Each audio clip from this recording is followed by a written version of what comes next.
នៅការធ្វើរបស់យើងស្ទូនកំពុងតែចាប់ផ្ដើមបត់បដាបដាប៉ុន្តែស្អត់ច្រើនតែនៅគ្នាការបាញ់ប៉ាតិកិច្ចគ្នាវាជារឿងធម្មតាស្ទូនប៉ុណ្ណឹងគាត់ថាអ្វីដែលខាន់គឺពួកគាត់ខ្លះគាត់ធ្វើបានល្អមែនតែសមាជិកពួកគាត់នៅសល់ឡើងពេញតែម្ដងចាឥឡូវយើងគេថាជាមួយនឹងខាងសមាជិករបស់ក្រុមចាខាងហ្វីលីពីននៅសល់សមាជិកចុងក្រោយដាច់បាត់ទៅហើយចាពី MNC ចាធ្វើបានល្អមែនតើបណ្ដាច់ទៅលើចា ARC ទៅក្នុងចំណាត់ថ្នាក់លេខ6នៅសល់5ធីមចុងក្រោយចាំមើលតា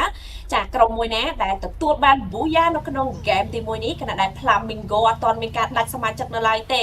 ក្រុមរបស់គាត់នៅសល់4នាក់ពេញឯណោះរកញៀវរ៉ាដាច់ទៅក្នុងចំណាត់ថ្នាក់លេខ5នេះឥឡូវនេះ Flamingo មានការណុកមួយបាត់ទៅហើយពីសមាជិករបស់ក្រុម Flamingo MNC ចាក៏មានការដាច់ទៅក្នុងចំណាត់ថ្នាក់លេខ4ផងដែរណា Flamingo មានការដាច់សមាជិកមួយក៏ប៉ុន្តែក្រុមរបស់គាត់គឺនៅសល់រហូតដល់3នាក់ឯណោះចាបាទអូខេឥឡូវយើងគេថាជាមួយនឹង Flamingo របស់យើងគឺ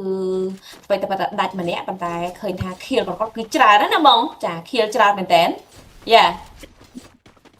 ចឹងយើងថាជាមួយនឹង VX Gaming ផងយើងគឺនៅសល់សមាជិក2នាក់ចាពី VX កំពុងតែព្យាយាមលេងបែបណាដើម្បីទទួលបានចាមូយ៉ានៅក្នុង game មួយនេះគណៈដែលពីខាង Fair Esport នេះវិញគឺមានការដាច់សមាជិក1 2ចានៅសល់តែម្នាក់ទេពីខាង Fair គណៈដែល VX នៅសល់2ចាពីខាងសេរីលង្កានៅសល់3នាក់ចាំមើលថាតើសេរីលង្កាចាអាចធ្វើការលេងយកប៊ូយ៉ានៅក្នុង game នេះខាងក្រុមកម្ពុជាផងយើងគណៈដែលកម្ពុជាផងយើងគឺនៅសល់2ធីមដាច់បាត់ចា